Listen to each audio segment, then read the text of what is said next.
Hola amigos, bienvenidos una semana más a este programa La Fuente de la Vida, un programa que llega hasta ustedes a través de su televisión local y que por supuesto nunca nos cansaremos de decir que son ustedes la razón de existir de este y de cualquier programa. Si ustedes no lo siguiesen, de nada serviría nuestro trabajo. Y además lo importante es que ustedes nos animen con sus emails, con sus llamadas, con sus cartas. Eso es bien cierto, y que sirvamos de interés de ustedes y por supuesto de utilidad. Y es cierto que cada día interesa más y más conocer sobre nuestra salud, sobre cómo prevenir, sobre todo prevenir muchas veces, en otras pues bueno, cómo curar, porque gracias a Dios también se pueden curar la mayoría de las enfermedades, pero sobre todo y ante todo aprendemos a tener calidad de vida. Pues si de calidad de vida se entiende uno de los temas que a partir de cierta edad crean problemas y serios problemas si realmente no lo controlamos, es la hipertensión arterial, la tensión alta, como vulgarmente se le llama, que hay que cuidarla muchísimo. Por supuesto, nada mejor para poderla cuidar y saber cuidar que esté controlada por el médico. Eso es ante todo. No olvidemos que no debemos tomarnos las medicaciones porque le va bien a la vecina, a la madre o a la prima. Eso sí que es importante, es decir, que no nos mediquemos, no automediquemos porque le va bien a otra persona. Sobre todo hay que tener en cuenta pues que realmente el control lo debe de tener el facultativo, lo debe de tener la persona que más entiende de esto, el médico. Por mucho que los demás digamos, pues puede venir bien o puede venir mal, podemos hablar, sí, como en el espacio de la Farmacia de Dios hablamos de frutos y de plantas, pero lo que es realmente diagnóstico, tratamiento, debe ser siempre el médico, y el médico realmente reconocido, es decir, que no nos vayamos a meter en manos de cualquiera que se autodenomina médico y luego lo único que ha hecho es un cursillo, sobre todo cuando estamos hablando de medicina de naturopatía, es decir, ahí hay que tener mucho cuidado. Lamentablemente así es, que cualquiera se autodenomina hoy médico naturópata, cuando en realidad deberían de ser médicos naturistas, que quieren decir todas aquellas personas que ya han estudiado la carrera y que además optan por ese camino de lo que es curar en su gran mayoría con hierbas, plantas y productos de sus derivados, porque realmente todo es química, Cuando hablamos es que la química, bueno, es que química es todo, es decir, la química precisamente en la mayoría de los casos pues sale precisamente de las hierbas y las plantas. Pero yo no voy a entrar ahora en ese tema, estábamos hablando de la hipertensión arterial, que es un tema que tiene que ser tratado y muy cuidado. Pues nada mejor que hacerlo de una persona conocida de este programa, que cuenta con una gran simpatía, que es el doctor Fernández Bertomeu, de la Policlínica de Incosol. Así que vamos a ver lo que nos tiene que decir.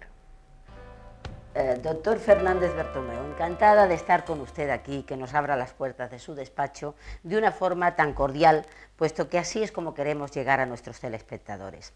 El tema que vamos a tratar creo que es un tema bastante común, usted me dirá lo contrario si no es así, que es la hipertensión. ¿Qué es la hipertensión? Bueno, antes me gustaría matizar primero un concepto que es el de la tensión arterial. La tensión arterial es una constante biológica que nosotros tenemos y que es una constante variable, porque está dependiendo un poco pues, por el ciclo circadiano, estados emocionales, ejercicio, etcétera, etcétera. Pero que es en ese momento cuando nosotros establecemos un poco unos parámetros más o menos de medida, aunque sean algo aleatorios. Se entiende por presión arterial o hipertensión arterial, según el concepto de la Organización Mundial de la Salud, cuando tenemos una presión arterial máxima de 160, 140 en algunos casos de presión arterial sistólica y una presión arterial diastólica no superior a los 85 milímetros de mercurio. La presión arterial es un factor hoy de alto riesgo, puesto que si tenemos en cuenta que hay multitud de causas en el envejecimiento de la persona, el factor pronóstico a nivel de alteraciones orgánicas es muy alto, sobre todo porque incide en la calidad de vida. ¿Cuáles son los valores patológicos de la tensión arterial, doctor? Bueno, los valores patológicos de la tensión arterial también se pueden ver influidos por varias razones. Entonces, antes me gustaría matizar que para tomar la tensión arterial hay que tener en cuenta factores que pueden influir en ellos. Por ejemplo, se ha descrito la hipertensión de bata blanca, propia pues, del paciente que acude a la consulta y que viene el personal sanitario y toma la tensión, y la persona tiene una reacción momentánea de subida de tensión, pero que en realidad no es hipertenso.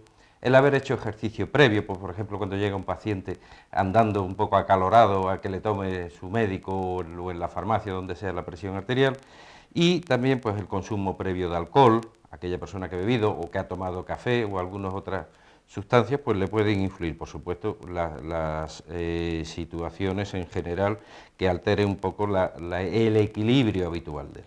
¿También el tabaco puede influir para que suba? Vamos a ver, no hay una evidencia clara y concisa con respecto a la influencia del tabaco, aunque después hablaremos de ello, con respecto a la hipertensión arterial.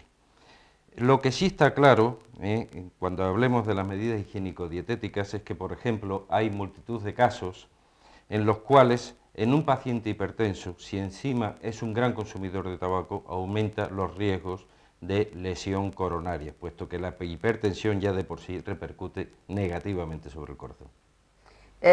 Según tenemos los ajenos a la materia entendido, la hipertensión arterial tiene bastante que ver con el fondo de ojo. Sí, vamos a ver. La hipertensión arterial la podemos primero establecer de una forma así un poco esquemática en 3 grados. Hay un primer grado en donde la persona tiene unas cifras tensionales altas, pero no tiene ningún tipo de síntomas o signos orgánicos detectables. Hay la hipertensión de grado 2, que en ese caso sí hay algunos de estos signos que yo voy a explicar. Por ejemplo, la hipertrofia de ventrículo izquierdo, o sea, un agrandamiento de la parte izquierda del corazón. Normalmente eso se detecta bien por un ecocardiograma o bien el electrocardiograma o la radiología torácica. Signos de estenosis a nivel del fondo de ojo, de las arterias retinianas, y en otros casos, pues bien la presencia de proteinuria, o sea, proteínas en la orina, o también la alteración en algún proceso de tipo renal, como puede ser la subida de la creatinina. Sí, con relación al corazón me imagino que es el factor más directo, ¿no?, de influencia. Bueno, efectivamente, la hipertensión repercute sobre el corazón, agrandando esa cavidad izquierda fundamentalmente por la fuerza. Hay que tener en cuenta que el corazón es un músculo al fin y al cabo. Y entonces, pues, en función de ese esfuerzo que realiza, pues se desarrolla esa hipertrofia en este caso. Eso aumenta, lógicamente, los factores de riesgo, todo en lo que se denomina la insuficiencia cardíaca. Hay una primera parte, como he dicho antes, que no se detecta, solamente se podría ver pues, ecocardiográficamente, que es lo más sensible que hay con respecto a esa hipertensión. Pero ya en casos más avanzados, por supuesto. ¿Puede la hipertensión afectar en cierta medida al riego del cerebro? Es donde más afecta. Ahí sí querría incidir un poquito. Digo que es donde más afecta porque eso va a repercutir muchísimo en la salud y en la calidad de vida del anciano. Sobre todo teniendo en cuenta de que ahora que ya se han dominado un poco las enfermedades de tipo infeccioso y se ha alargado el índice de vida, pues esas personas mayores, el riesgo que tienen, sobre todo por su presentación brusca, que no es predecible, pues en un momento determinado puede tener una hemorragia cerebral, aparte de otros fenómenos pues, de tipo o bien trombótico, de microinfartos cerebrales, etc. Ahí tenemos un auxiliar bastante importante, que es la neuroradiología, pues la resonancia magnética, el TAC o escáner, etc. Y con relación, porque yo me imagino, o por lo menos como lo vemos los no especializados en la materia, no conocedores, creemos que la hipertensión puede afectar todos los órganos. Por ejemplo, ¿al riñón puede afectarlo? Bueno, en estadios avanzados sí. Hay un primer estadio, o sea, la tensión arterial, aparte que tiene una relación un poco compleja, que no es el caso ahora explicar, en función de la regulación con respecto al riñón, hay un primer estadio dentro del riñón donde ese riñón está sufriendo, pero los métodos de laboratorio habituales no permiten una detección fácil de esa afectación renal. Cuando ya eso avanza mucho más, se produce lo que se llaman las hipertensiones, sobre todo severas, la nefroangioesclerosis. La nefroangioesclerosis ya sí va acompañada pues, de proteinuria, de insuficiencia renal, etcétera. Perdone, doctor, pero para los neófitos en la materia nos ha dicho usted una palabra de estas raras, de estas que tienen ustedes. ¿Nos lo podría poner en cristiano? Bueno, efectivamente. Yo trato en la medida de lo posible, siempre que me relaciono con el paciente, de huir de tecnicismo. Lo que pasa es que hay multitud de palabras que tienen un nombre concreto y que no lo podemos variar. Pero bueno, traducido en cristiano, esto significa la presencia de cierta cantidad, en forma más o menos importante, de albúmina en la orina. O sea, lo que se llama la microproteinuria. No se ve, evidentemente, pero sí en el laboratorio a través de los exámenes. Digamos que para la hipertensión, ¿cree que existen medidas que no sean solamente farmacológicas? Bueno, hay un principio básico. Normalmente la actitud del médico o del personal sanitario ante una situación de hipertensión nueva, por decirlo de alguna forma, no diagnosticada previamente, es la de establecer de principio, si esas cifras no son excesivamente altas, o sea, lo que se llama una hipertensión moderada, que es aquella en la que la cifra de presión arterial sistólica no sobrepasa los 160 milímetros de mercurio y la diastólica los 105 milímetros de mercurio como máximo, en donde las medidas higiénico-dietéticas van muy bien. Por supuesto, en aquellos procesos de hipertensiones más severas, que son con cifras superiores a eso, también esas medidas higiénico-dietéticas psicológicas, ahí quiero rematar esto, se deben de aplicar. Doctor, imagino que lógicamente para este tipo de enfermos, de pacientes, se indica una dieta sin sal o casi sin sal, ¿no? Efectivamente, vamos a ver, la dieta debe ser una dieta hiposódica, pero no estrictamente sin sal, porque yo considero que verdaderamente, aparte de que casi todos los alimentos tienen mayor o menor medida un cierto contenido de sodio, el ayudar a la persona a que coma simplemente porque note un poco de sabor en la comida, al aderezarla un poquillo, ya le hace un poco más atractivo el que coma. Menos triste. Menos triste, efectivamente. Entonces, yo creo que, por ejemplo, si la ingesta normal de sal en una dieta libre es la de 10 gramos de sodio al día, pues, por ejemplo, si nosotros en un momento determinado reducimos la ingesta de embutidos, determinadas conservas, algún tipo de bebidas, etcétera, pues se puede hacer una reducción prácticamente en un 50%, con lo cual eso, sin abusar lógicamente al sazonar las comidas, pues tipo ensaladas, verduras, ese consumo más o menos, ajustarlo un poquito a que esté soso pero comestible, pues creo que ya favorece el que esa presión arterial se disminuya en gran medida. Ahí sí quiero puntualizar un poco porque es importante el contenido de sal de los alimentos, porque la gente a veces se pregunta, bueno, ¿y qué pasa si como tal o cual cosa? Pues, por ejemplo, a título así un poco de información, las aceitunas verdes aliñadas vienen teniendo del orden de 2.500 miligramos de sodio por cada 100 gramos de parte comestible. Si bajamos, por ejemplo, las judías verdes, bueno, pues las judías verdes tienen un contenido de aproximadamente unos 2,5-3 miligramos de sodio. Sin embargo, las judías en conserva, por eso hablaba antes tanto de las sustancias conservadas, pues ya eso sube aproximadamente a unos 400 miligramos de sodio. En el caso, por ejemplo, del queso blanco.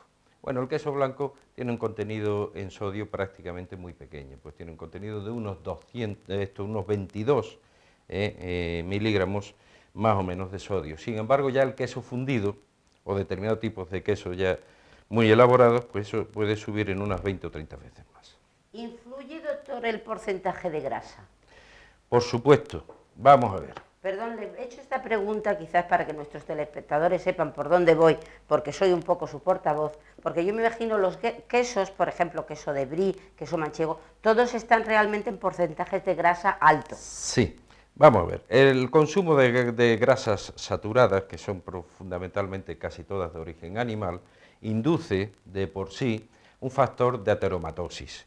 Si ese corazón, hemos hablado antes, que está sufriendo ya por la hipertensión arterial, puesto que tiene que hacer un trabajo extra, si encima le añadimos un consumo de grasas que va a facilitar la formación de ateroma, eso ya de por sí va a condicionar mucho el proceso de riesgo. Pero es que además hay que tener en cuenta que el consumo de grasas de origen animal también va a incidir sobre el siguiente apartado, que es el de la obesidad. En el caso de la obesidad, hipertensión y obesidad. Pues en el caso de la hipertensión y la obesidad está demostrado que a un mayor sobrepeso, mayor riesgo de hipertensión arterial. Eso se puede ver comparando pues, grupos de población entre gente que está en su peso correcto y los hipertensos. Y nosotros aquí, por ejemplo, lo podemos comprobar en muchos casos en pacientes teóricamente hipertensos que en cuanto se les ha puesto dieta y han perdido unos cuantos kilos, automáticamente han normalizado su presión arterial. Eso es un dato importante. Bien, ¿qué pasa ahora con los fumadores y los bebedores? Es decir, alcohol y tabaco, ¿en qué repercute? En el caso del alcohol repercute porque hay que tener en cuenta que el alcohol sube esa presión arterial, como antes habíamos hablado en cuanto a las normas para tomar la tensión arterial, y eso lógicamente es un factor negativo. En el tabaco no se ha demostrado esa relación, pero sí como factor de riesgo asociado a la hipertensión con repercusión sobre el corazón. Doctor, se ha hablado mucho y se está hablando muchísimo, a todos los niveles, incluso realmente, vamos a decirlo en promociones urbanísticas, calidad de vida. Pero verdaderamente, ¿qué quiere decir, bajo la óptica del entendido, del especialista, calidad de vida para el ser humano? Bueno, pues calidad de vida significa ir envejeciendo sin tener grandes problemas, tanto desde el punto de vista orgánico como de sufrimiento o de limitaciones. Entonces, concretamente, hay en este mundo moderno que ahora vivimos, hay una serie de factores de tipo emocional, económico, político, social, etcétera, que repercuten mucho en esa vida agitada. Lógicamente, tan importante es restringir el sodio o, por ejemplo, controlar la ingesta de alcohol o el hacer ejercicio, como también el que en ese momento la persona procure cambiar un poco sus modos de vida. O sea, el estrés no conduce nada más que a un desgaste. Si lo reducimos un poco, automáticamente nosotros nos vamos a encontrar mucho mejor y probablemente mejoremos también ese factor de riesgo. Para terminar, doctor, ¿qué consejo podría dar a la persona hipertensa? Pues a la persona hipertensa yo le daría varios consejos, y no solamente al hipertenso, sino al potencialmente hipertenso, porque eso lo somos todos. Primero, mejorar esa calidad de vida evitando aquellas situaciones de estrés, etcétera, en la medida de lo posible. Segundo, reducir el consumo de sustancias que sean negativas a nuestro propio organismo, entre ellas están las grasas de origen animal, el alcohol, el tabaco, etcétera. Tercero, reducir el sobrepeso. ¿Por qué? Pues porque eso es uno de los factores que más incrementa no solamente la hipertensión, sino otros factores de riesgo. Esa reducción es cogiendo unos hábitos nutricionales adecuados, pero al mismo tiempo haciendo ejercicio. Yo siempre digo que el cuerpo es como una hucha. Si uno gana 100 y gasta 80, el 20 restante no lo tira. Si gana 100 y gasta 100, está a la par. Pero si gana 100 y necesita comprar algo de 120, tiene que echar mano de sus reservas. Con lo cual, el ejercicio ahí es donde verdaderamente tiene mucho que ver. Pues me agrada como lo ha expuesto porque la verdad es convincente. Muchísimas gracias, doctor, por habernos recibido en su despacho y esperamos que nos dé cabida de nuevo en otro día. Muchas gracias, encantado y a vuestra disposición.